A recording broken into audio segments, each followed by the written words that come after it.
जो इंडिया में private medical college का खर्च है जो करोड़ों में जाता है और आपके पास उतने रुपये भी नहीं हैं कि आप 1 करोड़ 1.5 करोड़ रुपए दे करके भारत के किसी medical college private medical college से अपनी MBBS की पढ़ाई पूरी कर सकें। MBBS की डिग्री है, सेम इक्विवेलेंट आप वहाँ से पढ़ करके आएंगे और आपका डिग्री सेम मान्यता को आपको मान्यता प्राप्त किया जाएगा सरकार के द्वारा। रशिया जो बहुत आपके मतलब बजट फ्रेंडली है, मतलब जो आप यहाँ 1 करोड़ देंगे वहाँ पर वही पूरी पढ़ाई आप 30 लाख में।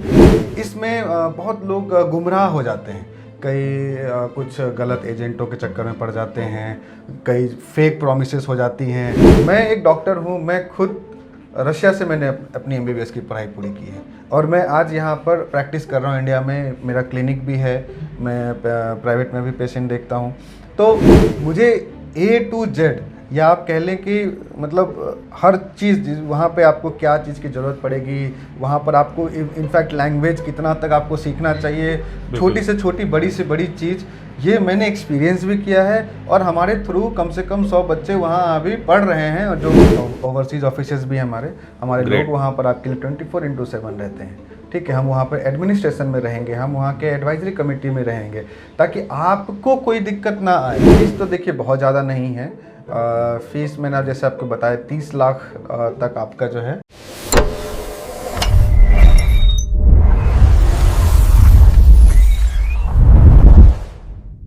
नमस्कार, आप देख रहे हैं BMW न्यूज बिहार का खास कार्यक्रम डॉक्टर ऑन कॉल। और आज इस खास कार्यक्रम में हम बात करेंगे उन स्टूडेंट्स के लिए जो डॉक्टरी की पढ़ाई करना चाह रहे हैं।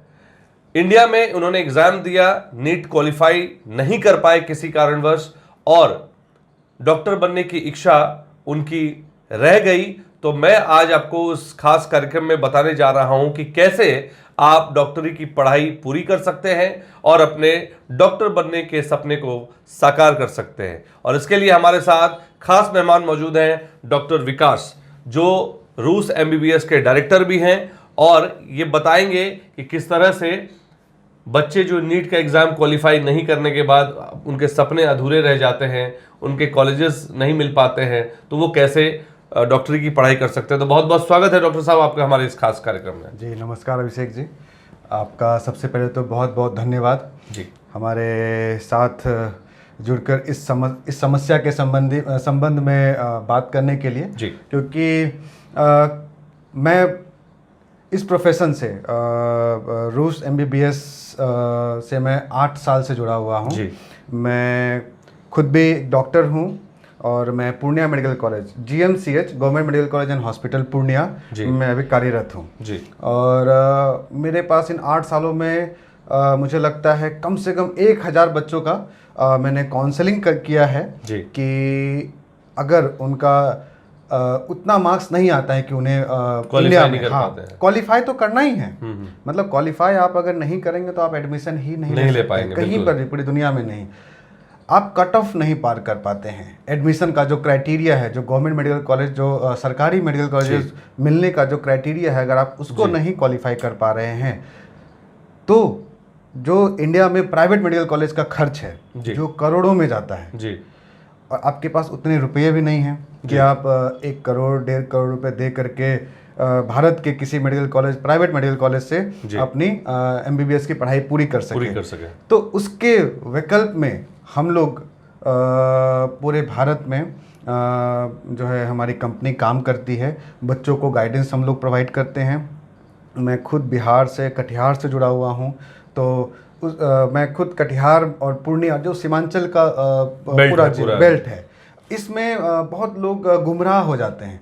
कई कुछ गलत एजेंटों के चक्कर में पड़ जाते हैं, कई फेक प्रॉमिसेस हो जाती हैं कि हम आपको विदेश भेज देंगे इतने कम खर्च में, ये खर्च में, और जा करके काफ़ी बच्चे पैसे और अमूमन यही समस्या लगभग है। तो मैं उस पर आता हूँ। लेकिन सबसे पहले बात डॉक्टर साहब, जो जैसे नीट की जो परीक्षाएं होती हैं, अभी जैसे कट ऑफ जो हो गया कि -40 भी काफी पॉपुलर रहा कि -40 पे भी एडमिशन हो ले, ये क्या है मुद्दा? क्योंकि हमारे दर्शकों को उस पॉइंट पे ले जाने से पहले कम से कम ये पता होना चाहिए कि नंबर्स कितने आए और क्वालिफाई कितने में हो जाए। आप जो बात कर रहे हैं -40 की, वो नीट यूजी के लिए नहीं है, वो नीट पीजी के लिए है, पोस्ट ग्रेजुएशन के लिए है। अगर आप उसके लिए आपको पहले ही नीट यूजी एमबीबीएस करना पड़ेगा जी। उसके बाद अगर आप पोस्ट ग्रेजुएशन करना चाहते हैं अपने किसी भी फील्ड में जी, ठीक है, हो सकता है सर्जरी लें, हो सकता है मेडिसिन लें, ऑर्थोपेडिक्स लें, किसी में, उसमें गवर्नमेंट को ऐसे एमबीबीएस बच्चे नहीं मिल पा रहे हैं जो पीजी कर सके, है ना। उनकी जो प्राइवेट सीट्स हैं वो खाली जा रही हैं, इसलिए गवर्नमेंट ने वो -40 वाला रूल, -40 में अगर कोई पीजी करके जाता है तो वैसे लोगों से क्या कोई ट्रीटमेंट लेना चाहेगा? देखिए, इस संबंध में मैं आपको बहुत कुछ नहीं बोल पाऊंगा। क्यों? क्योंकि ये सरकार का अपना नीति है, ठीक है, और ये पोस्ट ग्रेजुएशन के लिए सरकार ने प्रावधान लाया है, तो सरकार ने जरूर कुछ तो किसी तरह से डॉक्टर्स पीजी करें, उनको प्रायोरिटी दी जाए, कुछ ना कुछ सोचा होगा। हम तो अभी यहाँ पर नीट यूजी के बारे में बात कर रहे हैं, जो आपका फर्स्ट। चलिए, तो वापस हम लोग उस पॉइंट पर आते हैं, रूस एमबीबीएस के पॉइंट पे आते हैं। जो आपने कहा कि लोग भटक जाते हैं, एजेंट्स के बहकावे में आ जाते हैं, तो कौन से बच्चे रूस एमबीबीएस के थ्रू एमबीबीएस कर सकते हैं, क्या क्वालिफिकेशन चाहिए, जरा उस पर आप विस्तार से बताएं। देखिए, ऐसे बच्चे जो नीट क्वालिफाइड हैं, इस साल होने वाले हैं, या आज इस साल से लेकर के पिछले 3 साल तक जो क्वालिफाइड हो चुके हैं, ऐसे बच्चे क्वालिफाइड हैं विदेश जा कर के अपनी एमबीबीएस डॉक्टरी की पढ़ाई पूरी करने के लिए। आप यहाँ से अपना जो एनएमसी, पहले एमसीआई हुआ करता था, मेडिकल काउंसिल ऑफ इंडिया, वो डिसॉल्व हो चुका है अब, उसकी जगह पर एनएमसी सरकार ने नया ये लाया है। तो आप उसके थ्रू अपना क्वालिफिकेशन जा करके एलिजिबिलिटी सर्टिफिकेट वगैरह अप्लाई करके आप सरकार को ये बता देंगे कि हम विदेश जा रहे हैं पढ़ने के लिए, सरकार आपको ये परमिशन देगी, बिल्कुल आप जिस कॉलेज में जा रहे हैं वो कॉलेज हम रिकॉग्नाइज करते हैं एनएमसी के द्वारा। आप वहाँ अपनी 6 साल की पढ़ाई पूरी करके वापस इंडिया में आकर के आप यहाँ पर गवर्नमेंट में या प्राइवेट सेक्टर कहीं पर भी प्रैक्टिस कर सकते हैं, और आप एक जो एमबीबीएस की डिग्री है, सेम इक्विवेलेंट आप वहाँ से पढ़ करके आएंगे, और आपका डिग्री सेम मान्यता को आपको मान्यता प्राप्त किया जाएगा सरकार के द्वारा।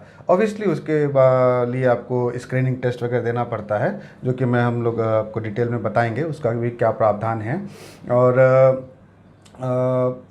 देखिए, मेन विदेश जाने की जो परंपरा शुरू हुई, वो मुझे लगता है कहीं ना कहीं प्राइवेट कॉलेजेस का जो मनमाना फीस हुआ करता था पहले, आज भी है, क्योंकि करोड़ों में चला जाता है। बिल्कुल। और काफ़ी मिडिल क्लास फैमिली हैं जिनके बच्चे बहुत बार, 2 बार 3 बार नीट दे चुके हैं, नहीं सही नंबर आ रहा है, मतलब क्वालिफाई तो कर रहे हैं लेकिन 2 नंबर 5 नंबर 10 नंबर से रह जा रहे हैं, हाँ, छूट जा रहे हैं, रह जा रहे हैं।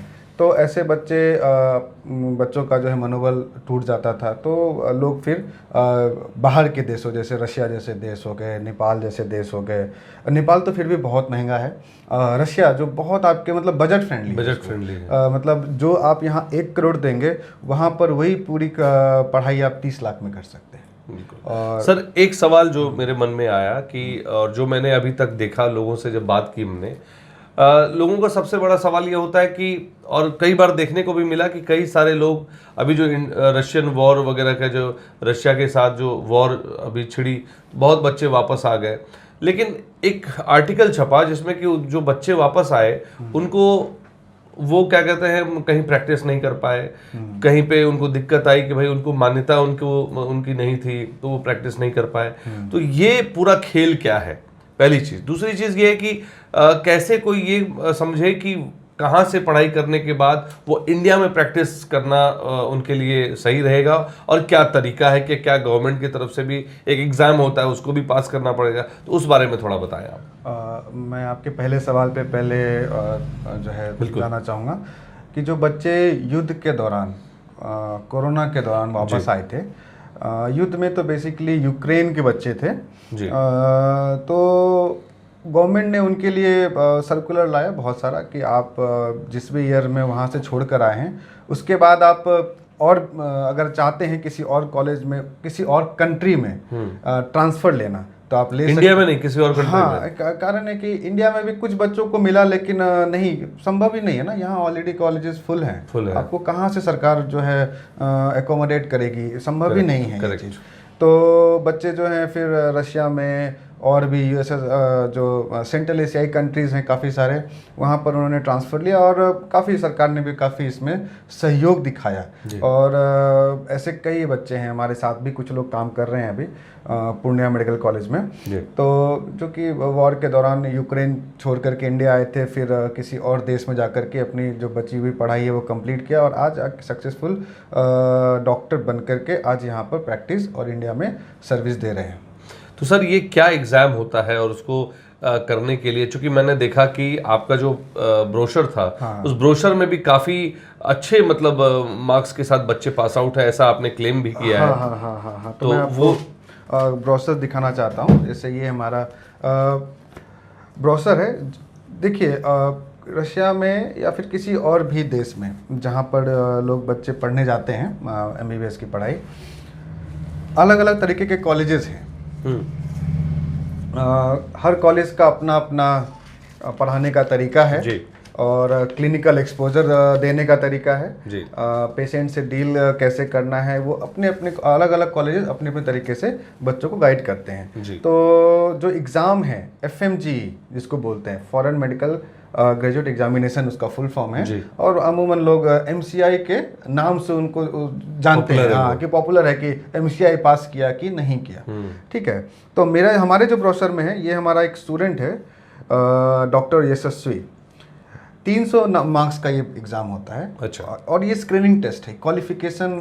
हाँ, आपको क्वालिफाई एडमिशन के लिए ये क्वालिफाई करना पड़ेगा? नहीं, ये आने के बाद एग्जाम की मैं बात कर रहा हूँ। अच्छा।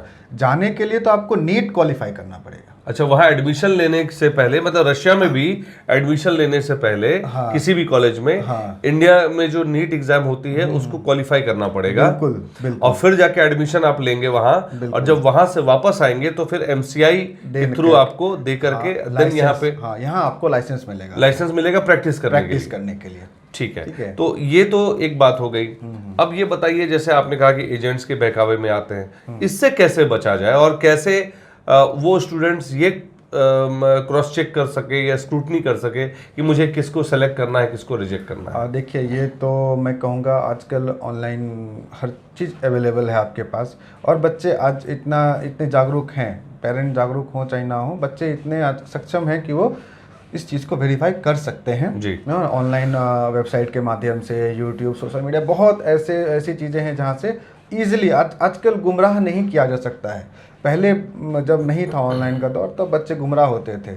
लेकिन आपको ये देखना है, ऐसे कई एजेंट हैं जो बच्चों को बाहर प्रॉमिस करके भेजते हैं। उनमें से तो 90% ऐसे जिनको MBBS का MB नहीं पता है, जिन्होंने जो बहुत किसी अलग फील्ड से हैं, लेकिन अपने बच्चे को MBBS कराना चाहते हैं। नहीं, मैं एजेंटों की बात कर रहा हूँ। अच्छा, एजेंट है ना, मैं एजेंटों की बात कर रहा हूँ जो कुछ और फील्ड से हैं, लेकिन उनको यहाँ किसी में काम किया, किसी ऑफिस में काम किया, उसके बाद उन्होंने भी वो सिस्टम अपना चालू कर दिया। और ऐसे एजेंटों के चक्कर में बच्चे फंस जाते हैं जिनके पास ना तो पासपोर्ट है, ना वो कभी रशिया गए हुए हैं, ना ही उनको वहाँ का कुछ पता है, और जा करके वहाँ बच्चों को रख देते हैं और अपना वो कमीशन रख लेते हैं। बस उनका वही काम है।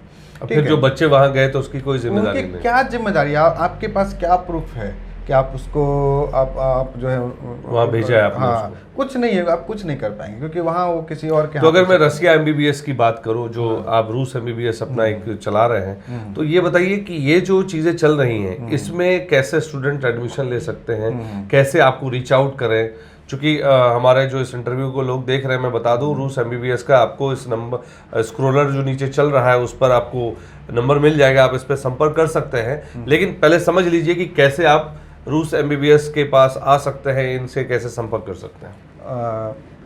देखिए, हमारे पास आने के लिए अगर आप कटिहार या फिर बिहार के किसी भी इससे देख रहे हैं, शहर से देख रहे हैं, तो हमारा ऑफिस कटिहार में है। मैं पूर्णिया में भी रहता हूं, तो आप वहां भी आके मुझसे मिल सकते हैं।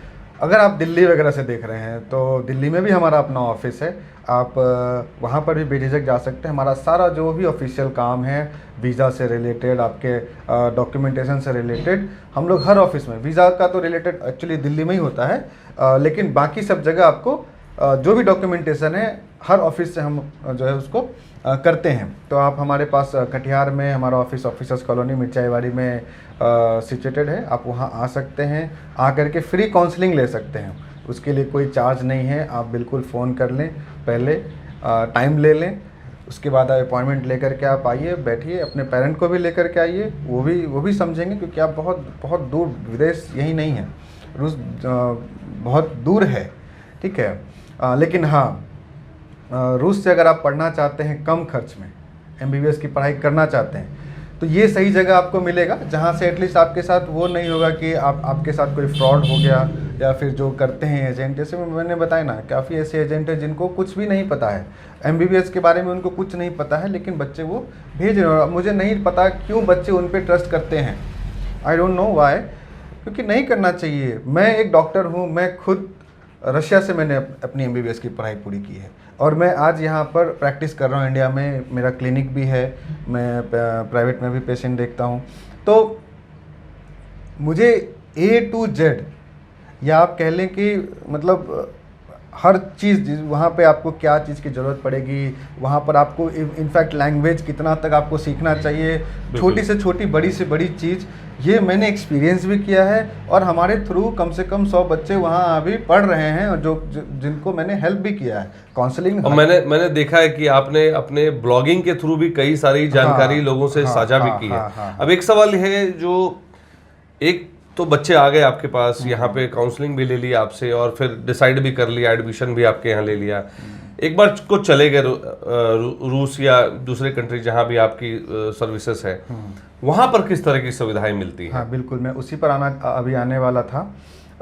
हम ऐसे ही कॉलेजेस में आपकी दाखिला करवाएंगे, या फिर आपको सजेस्ट करेंगे जहाँ हमारी खुद की ऑफिस हो।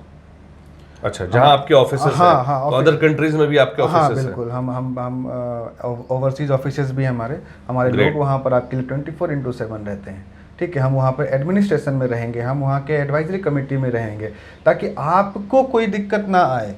ऐसा नहीं है कि मतलब अगर कभी किसी बच्चे को जरा से भी छींक भी आए, तो वहां पे इनके ऑफिसेस है, वहां आप जा सकते हैं। तो ये बहुत बड़ी बात है भाई, एक कंट्री में आप कहते हैं, अगर आप कटिहार से निकल के दिल्ली जाते हैं, किसी और स्टेट में जाते हैं, तो वहाँ अगर अपने लोग मिल जाते हैं तो बहुत सुकून मिलता है, बहुत हिम्मत बन जाती है। और ऐसे में रशिया जैसे कंट्री में जाना, या किसी और कंट्री में जाकर पढ़ाई करना, और वहाँ पर खुद कटिहार या बिहार के लोग अगर मिल जाए, या देश के लोग मिल जाए, तो कॉन्फिडेंस लेवल बढ़ जाता है।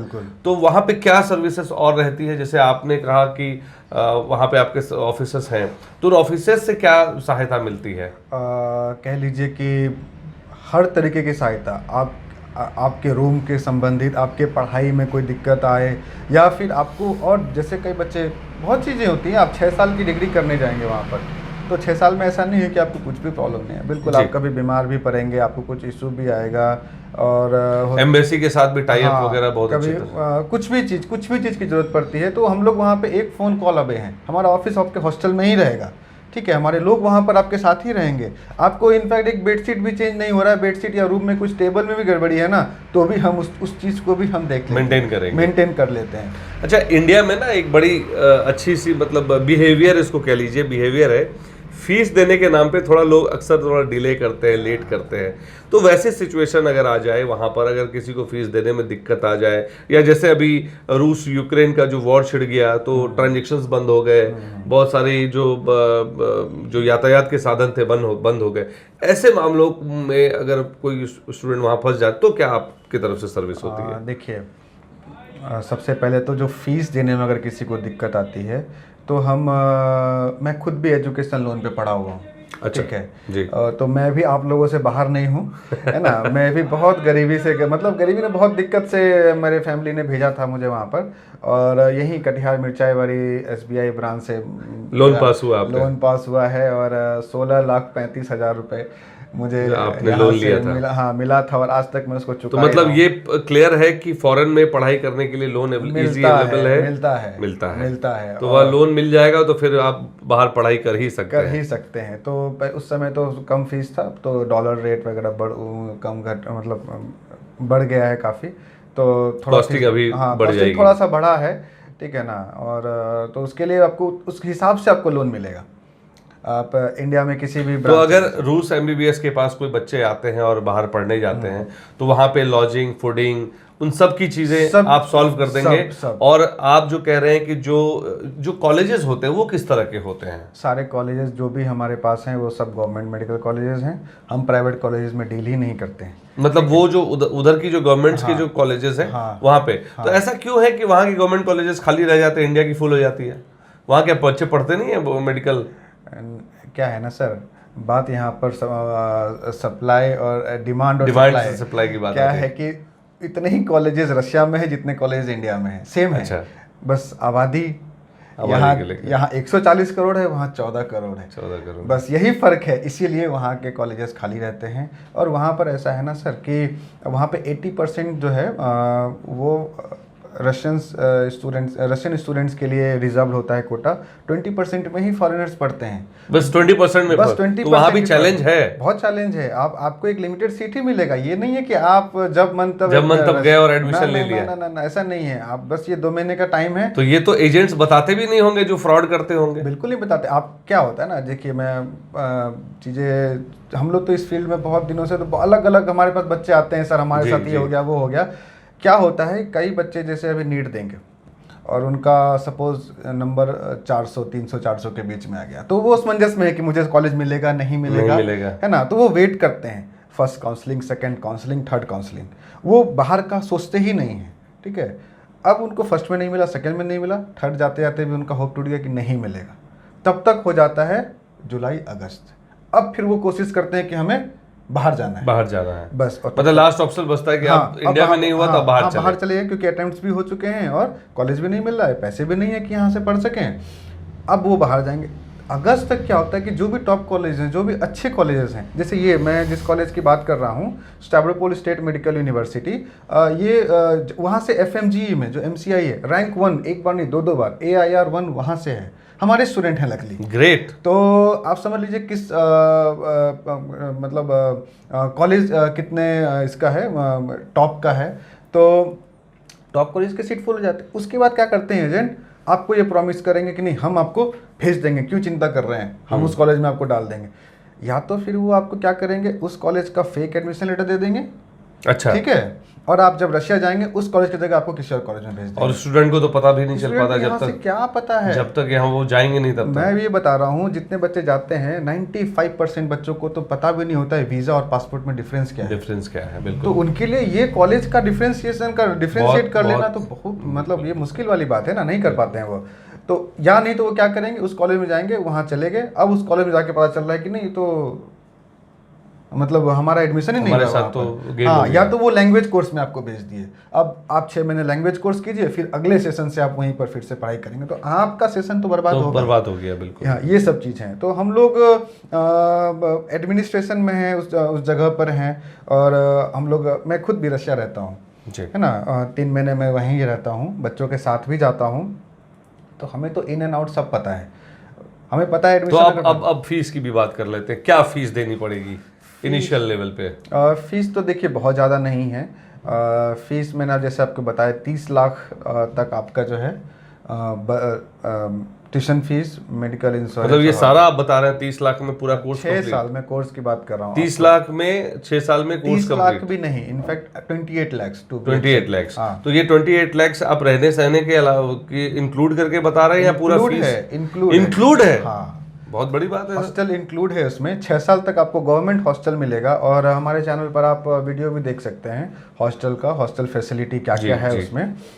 सारा चीज़ है उस पर, यूट्यूब पर डाला हुआ है मतलब रूस MBBS को अगर आप चैनल पर चले जाएंगे तो आप देख सकते हैं सारा चीज़। और इसमें आपको वहाँ पे फ्री मतलब जो हॉस्टल इसमें इंक्लूड है, हॉस्टल में आपको free electricity, free water, free gas, free bedsheet change, ये जो भी जो माइनर चीजें होती हैं, वॉशिंग मशीन, सारी चीजें अवेलेबल हो जाती हैं। सारा चीज अवेलेबल हो। मैं अपने दर्शकों को एक बार बता दूं, ये सारी चीजें फ्री वहां पर है, लेकिन आप इंडिया से बार बार रशिया इंडिया करिएगा तो फ्री नहीं है। वो इसमें काउंट नहीं करेंगे।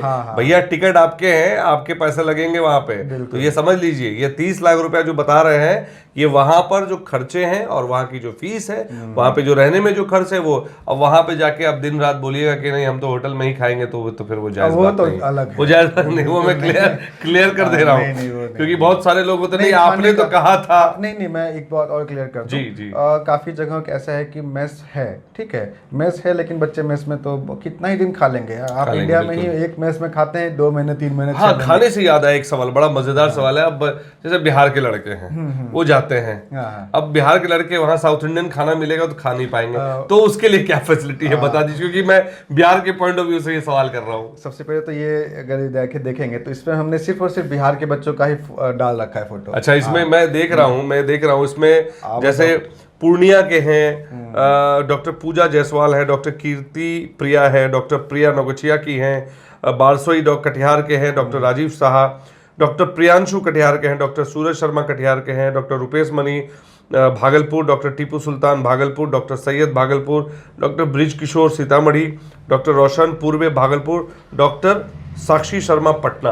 तो ये सारे लोग जो है बिहार के बच्चे हैं। तो ये लोग कैसे खाना पीना करते हैं, क्योंकि वहां तो ऐसा तो नहीं है कि रशिया का खाना दे देते हैं कुछ भी खाने के लिए। बिल्कुल, देखिए सबसे पहले आपने कहा कि बिहार के लोग साउथ इंडियन कैसे खाएंगे, तो हम साउथ इंडिया जा ही नहीं रहे हैं, तो साउथ इंडिया खाना मतलब तो मिलेगा। पॉइंट मेरा ये था कि ऐसा ना कि वहां पे साउथ इंडियन खाना दे दिया जाए। मैं समझ गया, मैं भी इसको फनी वे में ही बता रहा हूँ कि वो साउथ इंडिया तो जा ही नहीं रहे, साउथ इंडियन खाना उनको मिलेगा नहीं, वो रशिया जा रहे हैं, रशियन खाना जरूर मिलेगा आपको। अच्छा, ठीक है, बिल्कुल मैं डिनाई नहीं करूंगा, बिल्कुल क्यों नहीं मिलेगा। आप रशिया बिहार आते हैं तो आपको चावल दाल मिलता है, बिल्कुल मिलता है। आप उसके ऊपर नान खा ले, चिकन बटर चिकन खा ले, वो आपका चॉइस है, समझ गए। तो रशियन खाना आपको मिलेगा।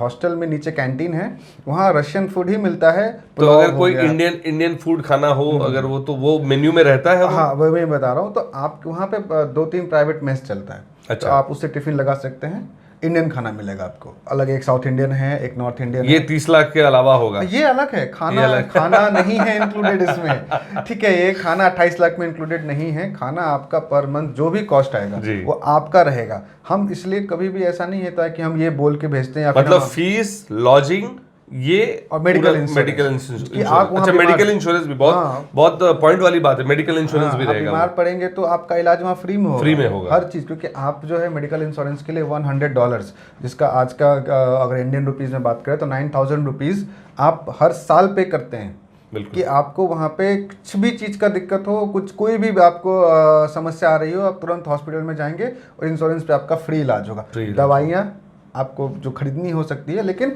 कोई भी जांच हो जाए, डॉक्टर उसमें सारा कुछ इंक्लूडेड है। ओपीडी से लेकर जो डॉक्टर सर्विस कर देते हैं, सारा कोई भी चीज़, हर चीज़ फ्री है दवाई के अलावा। चलिए, तो ये चीज़ हो गई। और खाने का क्या है कि वही टिफिन आप लगा सकते हैं, आपको 2 टाइम 3 टाइम जो भी जैसा भी आप करेंगे वो। तो ये कुछ सवाल बहुत माइनर सवाल थे और मैंने इन सवालों को इसलिए लिया क्योंकि नहीं, एक चीज इसमें मैंने बता रहा हूँ और कि वहाँ पे आपको किचन भी अलाउड मिलता है। अच्छा, किचन भी आपको खुद से कुकिंग कर सकते हैं। हाँ, आपको फ्लेम मिल जाएगा। बड़ा किचन होता है, हर फ्लोर पे 2-3 किचन होगा। आप वहाँ सेल्फ कुकिंग कर सकते हैं, जो कि काफी बजट में रहता है, काफी इकोनॉमिकल है ना। और बच्चे मैक्सिमम बच्चे खाना खुद से ही बनाते हैं। वो ग्रुप 2-3 लोग, या कोई एक कुक रख लिया। नहीं, कुक तो खैर इंडिया का मिलेगा नहीं, वो तो डॉक्टर ही बनने का है। हाँ, तो आप क्या कर सकते हैं कि 2-3 बच्चे 4 बच्चे मिल करके अपना कोई ये बना ले। दिन में 1 घंटा 2 घंटा मिलता है आपको, इतने बिजी नहीं होते हैं और इससे हेल्दी भी रहते हैं बच्चे। मुझे कहता है ना 24 घंटे पढ़ना पड़ेगा, वैसा नहीं, आप समय निकाल सकते हैं अपने ऊपर, तो निकालना ही चाहिए समय। तो ये है, और फ्री है गैस वगैरह, वहाँ पे आपको कुछ भी पैसा नहीं देना है उसके लिए। डॉक्टर विकास सर, आपने बहुत बारीक मुद्दों को बताया और बारीक चीजें बताई, क्योंकि देखिए ये आम जनों की प्रॉब्लम है। खाना कैसे खाएंगे, पानी का क्या रहेगा, वहाँ पे और क्या चीज़, मेडिकल फैसिलिटीज़ क्या मिलेगी। तो ये तमाम पढ़ाई तो है, लेकिन ये सवाल उन लोगों के लिए है जो बच्चों के पेरेंट्स होते हैं। मेरे बच्चे को मैं इतनी दूर भेज रहा हूँ, अपने से दूर भेज रहा हूँ, मेरा बच्चा वहाँ रहेगा कैसे, फीस तो मैंने भर दिया लेकिन वहाँ बच्चा एडजस्ट करेगा कैसे। तो ये तमाम बातें हैं जो डॉक्टर साहब ने बताई, डॉक्टर विकास ने बताई, और जो हमारे दर्शक देख रहे हैं, मैंने आपको बताया कि 30 लाख के बजट में आप रशिया जैसी कंट्री में आप अपनी पढ़ाई कर सकते हैं। हमारा वीडियो अगर आपको अच्छा लगा हो तो आप हमारे वीडियो को लाइक करें, शेयर करें और हमारे चैनल को सब्सक्राइब जरूर करें।